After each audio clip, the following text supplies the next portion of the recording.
Do do do do do do do do. While researching how to repair my favorite bowl, I kept finding a term called kintsugi. Kintsugi is the Japanese art of putting pottery back together with gold. But it's really more of a philosophy embracing flaws and imperfections. The dish isn't completely broken and separated yet, but what I'd like to do is kind of apply the epoxy now and prevent it from further damage. So I'm going to get started here. I have my tools for mixing and for a brush for applying. I will check in again once it's mixed and we'll see what the consistency looks like. The directions are pretty straightforward. It is mix equal parts of the resin and hardener. Mix thoroughly. Everything I read online was all about thorough mixture. How equal are our equal parts? I guess you be the judge. At this stage, I'm just testing the mixing. I'm not going to add the color yet, but that is a mica. I have both gold and copper. Mica seems to be the most common, most prevalent, most recommended coloring to mix with epoxy. I feel like that is as thorough as one can mix this small amount of epoxy.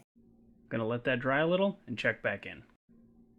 After letting it sit for a couple minutes, I wanted to just get a feel of what it works like. Is it too dry? Will it stick to the paintbrush? Is this something that can be painted on, or does it need to be scraped on? And as it turns out, it's also not the ideal surface. Too much is soaking into the cardboard. At this point, I learned a lot about what not to do. So up next, I'm going to use a paper plate, something that I can get the epoxy off a little easier.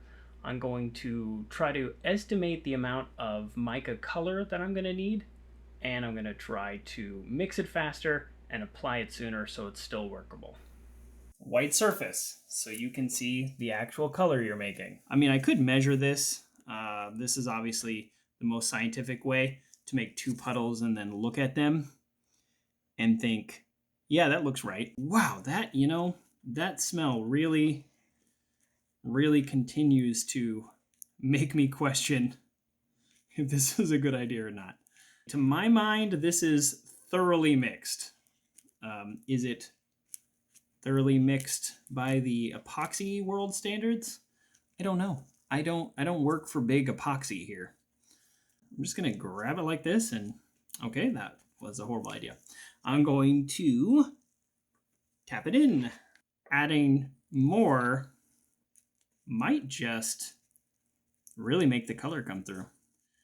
While it's still in liquid form, this actually works pretty well. I was not keen on this little spatula earlier, and I was clearly wrong. I didn't understand its use. I started with 1 dash, and now I'm at about 10 or 15. At this point, I have probably doubled what I just had in there, and I'm rushing a little because I can feel it hardening. Oh, and it might be too late. It's too late. Okay, lessons learned. Get it mixed quickly, get the color in quick, and start applying while it's still liquid. I'm taking everything I learned in the test run and the first attempt, and I'm putting it together here. So I'm going to speed this video up until we get to the application stage. One thing you don't want to do is add so much that you damage the integrity of the epoxy.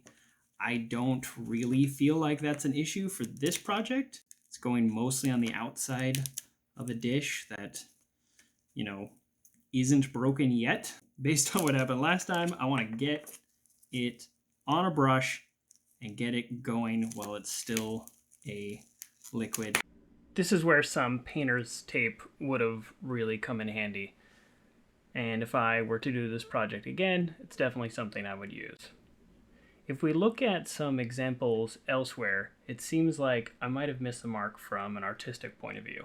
Hey, this is a $600 platter that's already intact. That doesn't count, right? However, this is kintsugi, more than an art and more than function. It's partially a philosophy, and that philosophy is about celebrating imperfections while having the function of preparing a dish. In that way, in the kintsugi way, I believe I have succeeded.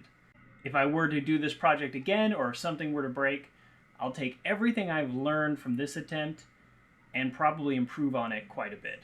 And if that happens, I'll make another video. Thank you for joining me on this project, and I will see you on the next one.